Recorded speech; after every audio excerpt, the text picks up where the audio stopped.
अरिष्टानेमिः स्वस्ति नो बृहस्पतिर्दधातु पायाः पृथिव्यां पाया ॐ प्रदिशाः सन्तु मह्यं विषणावामसिद्विषणावेत्वा अग्निर्देवता वातो वसवो देवता रुद्रा देवता दिया देवता देवता बृहस्पतिर्देवतेन्द्रो देवता वरुणो देवताद्योः शान्तिरन्तरिक्षगुं शान्तिः ब्रह्म शान्तिः सर्वगुं शान्तिः शान्तिरेव शान्तिः सेधि विश्वानि देव सवितर्दुरितानि पराशुवाजिदुदरन् कन्नाशुवा शान्तिः शान्तिः शान्तिः सुशान्तिर्भवतु सर्वारिष्टसा।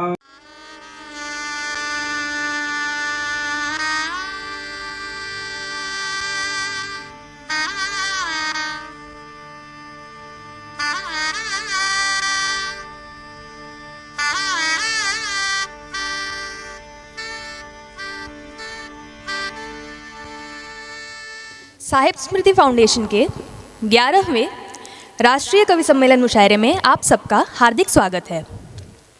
आज की शुरुआत करेंगे बाबा की लिखी किताब कशकोल रूहानी में दी हुई शेख सादी की एक कहानी से। मुझे याद है ईद के दिन अपने वालिद के साथ सैर के लिए बाहर निकला। किसी जगह खेलकूद हो रहा था तो वालिद को छोड़कर मैं उसे देखने के लिए रुक गया और उनसे छूट गया। कुछ देर बाद ध्यान आया तो उन्हें अपने पास न पाकर ज़ोर ज़ोर से चिल्लाने लगा। वालिद भी फिक्रमंद रहे होंगे। कुछ देर बाद वो हैरान परेशान आए, मुझे बहुत डांटा और कहा, बेअकल, मैंने कितनी बार समझाया था मेरी उंगली मत छोड़ना। कोई छोटा नासमझ बच्चा भीड़ में सलामती से नहीं गुजर सकता है, वो ज़रूर ही खो जाता है। बच्चे के लिए ये ज़रूरी होता है कि कोई बड़ा बुजुर्ग उसे रास्ता दिखाए। अध्यात्म के मार्ग पर चलने वालों के लिए शेख सादी कहते हैं, तुम भी इसी बच्चे की तरह हो।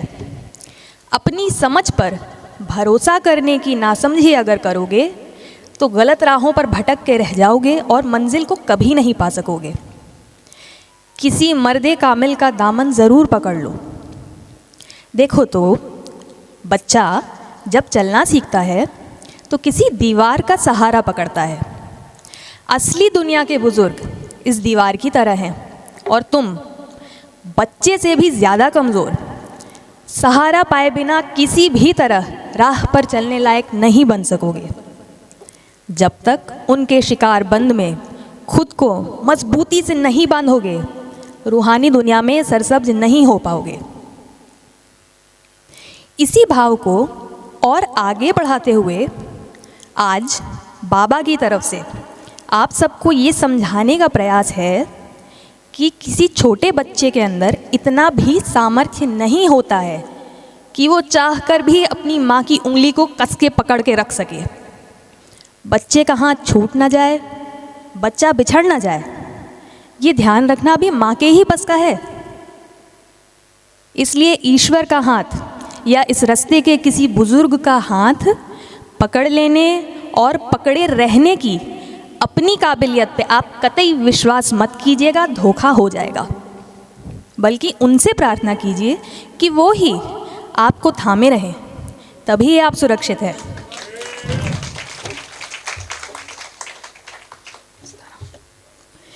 पिछले 7 वर्षों में हमारी संस्था साहिब स्मृति फाउंडेशन के द्वारा कई पुस्तकों का प्रकाशन और विमोचन हुआ है, जिसमें से खास रहे हैं शान कलियर, साहिब मेरी नज़र से, गूलर के फूल का उर्दू संस्करण इत्यादि।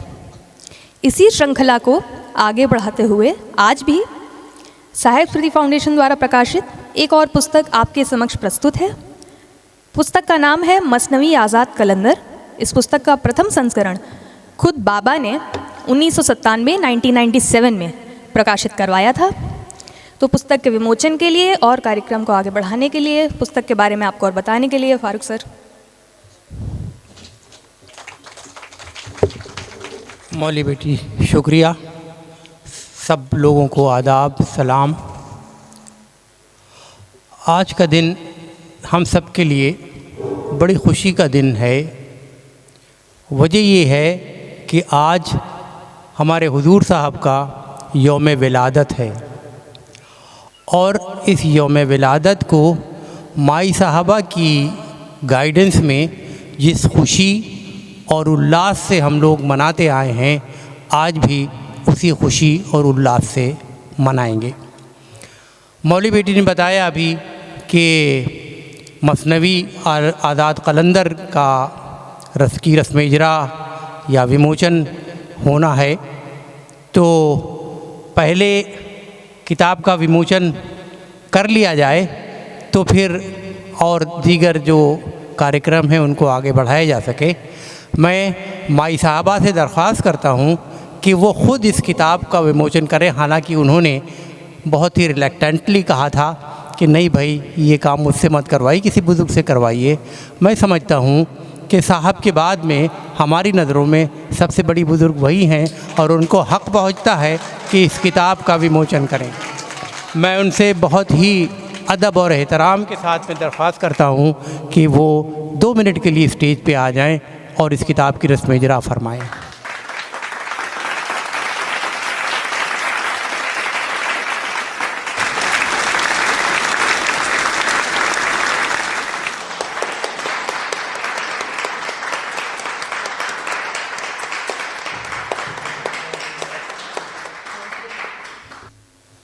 ये मसनवी आज़ाद कलंदर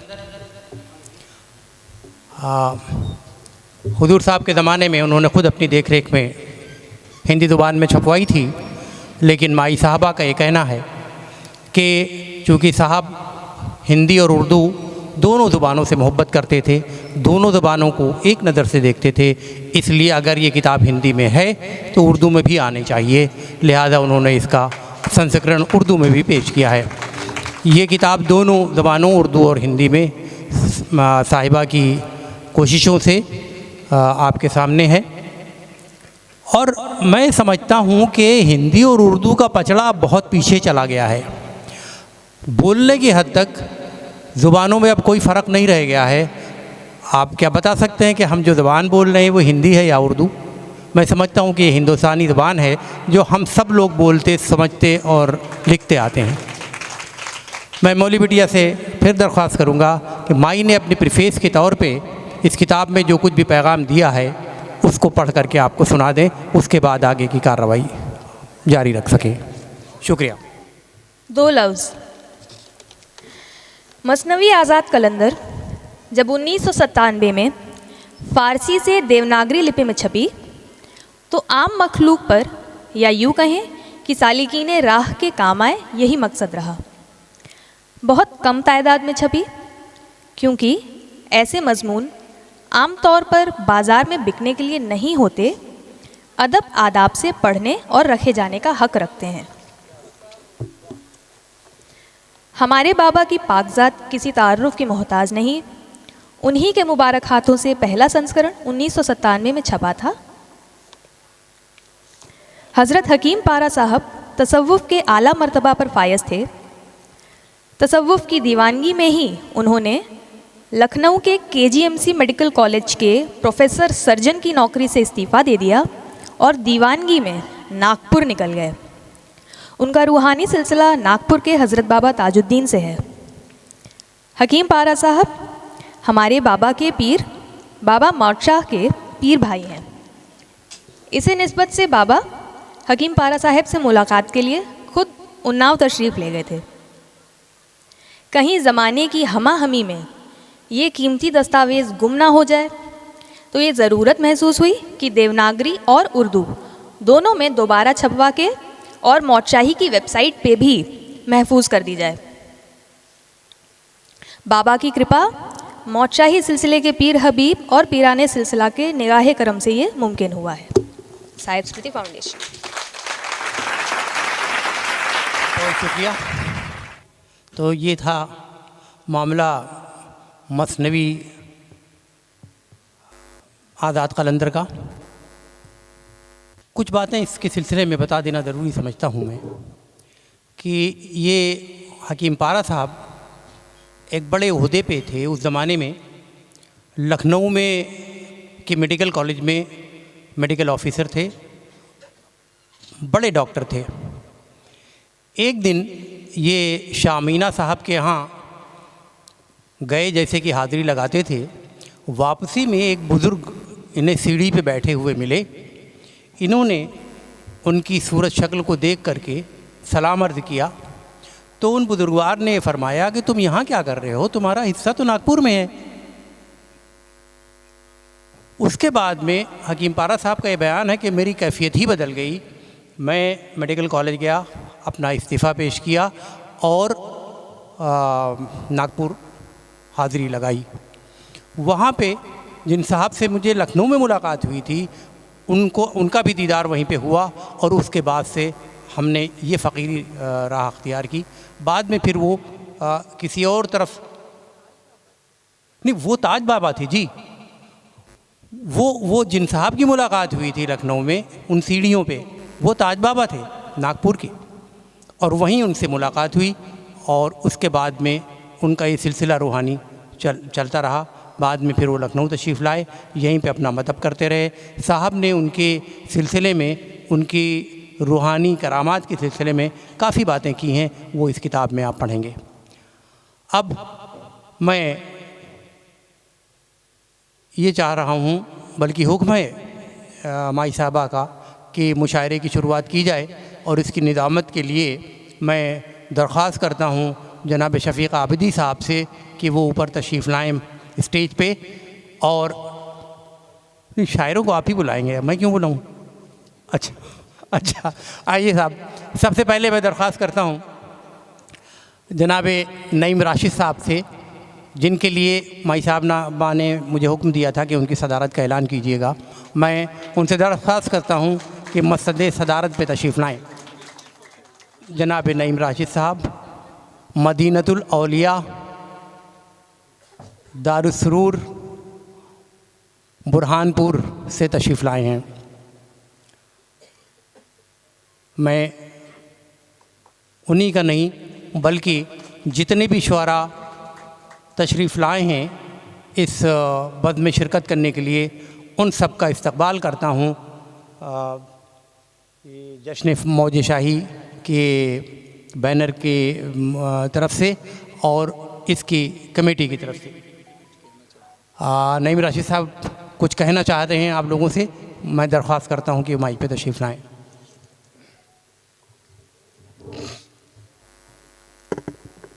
ख़वातीन व हज़रात, बुज़ुर्गों, दोस्तों, मैं ये कहना चाहता था कि मैं जिस शहर से ताल्लुक़ रखता हूँ, माई साहब ऐसे कि मैं जिस शहर से ताल्लुक़ रखता हूँ उसे मदीनतुल औलिया कहा जाता है।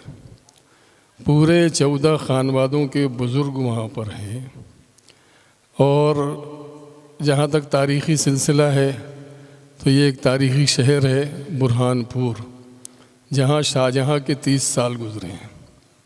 28 साल शाहजहाँ गवर्नर रहा, शहज़ादा खुर्रम 2 साल बादशाहत के ज़माने में रहा। तो और उन्हीं 2 बरसों में मुमताज़ महल का इंतकाल बुरहानपुर में हुआ। 6 माह के बाद उन्हें ताजमहल मुकम्मल हो गया, आगरा में दफनाया गया। मैं माई साहबा से कहना चाहता हूँ कि ये बुरहानपुर दारुस्सूरूर जिसे शाहजहाँ ने ख़िताब दिया है और मदीनतुल औलिया, मैं गुजारिश करूँगा कि कभी वक्त निकाल कर बुरहानपुर ज़रूर आएँ।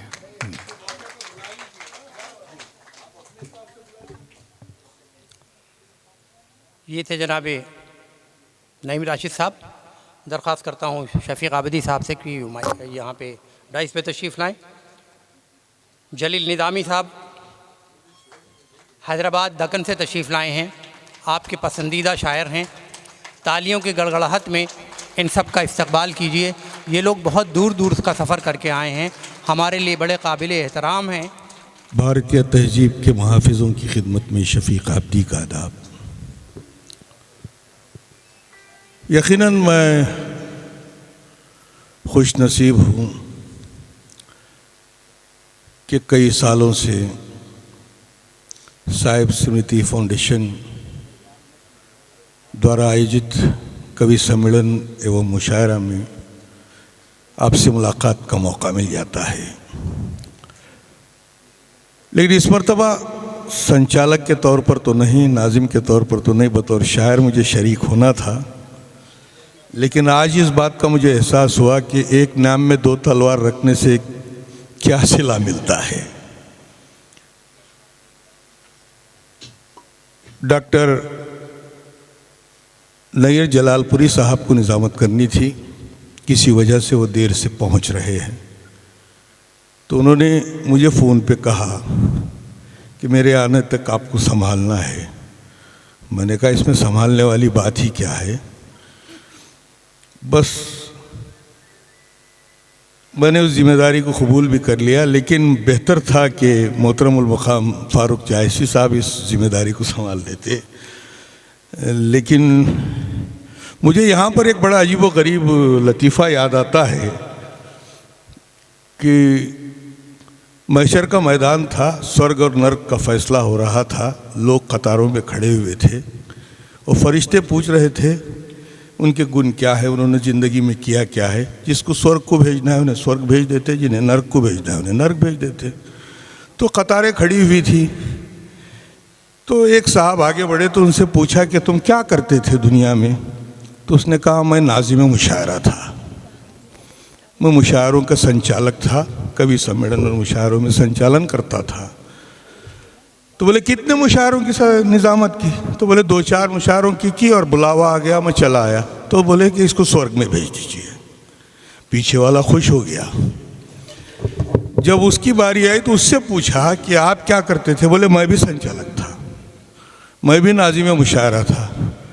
तो बोले कितने मुशायरों की निज़ामत की? तो बोले कितने मुशायरों की मैं अंदाज़ा नहीं लगा सकता, मेरे पास कोई हिसाब नहीं, मेरे सर में जितने बाल हैं इससे ज़्यादा मुशायरों की मैंने निज़ामत की है। तो फरिश्ते ने कहा इसे जहन्नम में भेज दो, इसे नर्क में डाल दो। तो उसने पलट के पूछा कि अभी आपने उसको जन्नत में भेज दिया, स्वर्ग में भेज दिया, मुझे क्यों नर्क भेज रहे? तो उसने कहा वो तो 2-4 मुशायरों का नाजिम था, उसे अभी जो है नर्क झेलने की आदत नहीं है। तो कभी कभी जो है, मैं एक मजाक की बात थी, इसमें कोई हकीकत नहीं है, मजाक होती है। तो आइए हम चलते हैं मुशायरों की तरफ। आप लोग बखूबी वाकिफ़ है, कवि सम्मेलन और मुशायरे हमारी संस्कृति, हमारी तहजीब का एक बहुत बड़ा हिस्सा है। इसी के ज़रिए मोहब्बतों का पैगाम दिया जाता है, एकजहती का पैगाम दिया जाता है, इंसानियत की बातें की जाती हैं। और मैं खुश नसीब हूँ कि हुजूर साहब के नाम से मानवन ये मुशायरों में, कई मुशायरों में मैं संचालक के तौर पर भी आया और 2-3 मुशायरों में जो है बतौर शायर भी शरीक हुआ। लेकिन हुजूर साहब के किताबें पढ़ी और फिर जो मुझे वो एक सीडी भी दी गई थी जिसके ज़रिए मैंने उनके अक़वाल भी सुने, उनकी आवाज़ भी सुनी, उनका दर्द भरा लहजा भी सुना। उन्होंने हर वक्त इंसानियत, मोहब्बत, उक़ुवत, भाईचारगी जैसे पाक जज्बों की तरफ इंसान को मोड़ने की कोशिश की है। जहाँ तक मैंने उनको सुना और मुताला किया, जितना कि पढ़ा किताबों में और उनका कलाम भी पढ़ा, तो कहीं भी मुझे ये इस बात का एहसास नहीं हुआ कि उन्होंने कभी भी जो है अमन, चैन, सुकून तलाश करने वाले को गलत रास्ता दिखाया हो। सिर्फ एक ही रास्ता दिखाया कि ख़ुद को पहचान लो, सुकून मिल जाएगा, खुदी को पहचान लो, सुकून मिल जाएगा। यकीनन इंसान जब ख़ुद को पहचानने लगता है तो उसे सुकून और चैन मैसर हो जाता है। ये बहुत बड़ा सबक हुजूर साहब ने दिया। और साथ ही साथ मोहतरमा साहिबा जब से मसनद नशीन हुई है, उन्होंने उसी बात को अपना कर आज पूरी दुनिया में इंसानियत का पैगाम, मोहब्बत का पैगाम, उक़ुवत का पैगाम देने के लिए पूरे तरीक़े से उन्होंने कोशिशें की है।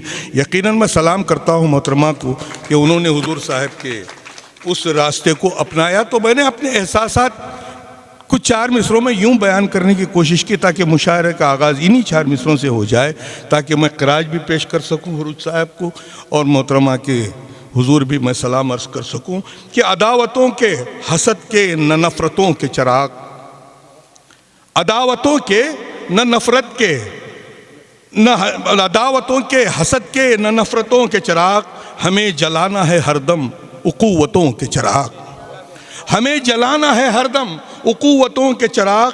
चले भी आओ के दरबारे मौजे शाही में, चले भी आओ कि दरबारे मौजे शाही में, यहाँ पे होते हैं रोशन मोहब्बतों के चिराग। चले भी आओ कि दरबारे मौजे शाही में, चले भी आओ कि दरबारे मौजे शाही में, यहाँ पे होते हैं रोशन मोहब्बतों के चिराग। यकीनन कई सालों से शिरकत करने के बाद मुझे इस बात का एहसास हुआ कि यहाँ पर इंसानियत के चिराग, मोहब्बतों के चिराग, उक़ुव्वतों के चिराग जलाए जाते हैं, जिसकी इस वक्त अहम ज़रूरत है। और मैं एक बात हर जगह एक बात कहता हूँ, वो ये कि साहित्य परिवार ही एक ऐसा परिवार है जो दुनिया को मोहब्बतों का पैगाम दे सकता है। और अपनी अगर जिम्मेदारी उठा ले साहित्य परिवार, तो वो परिवार ही मोहब्बतों को आम कर सकता है। ये हमारी खुशबख्ती है कि इस शहनशीन पर, इस डयास पर, इस मंच पर ऐसे ऐसे साहित्यकार, शोरा इकराम मौजूद हैं, कवि मौजूद हैं, जो मोहब्बतों को आम करने के लिए अपने कलम को तलवार बनाया है और अपनी स्याही को अपने खून से अपनी स्याही बनाकर जो है अपने कागज़ पर अपने एहसासात को दर्ज किया है और दुनिया तक पहुंचाने की कोशिश की है।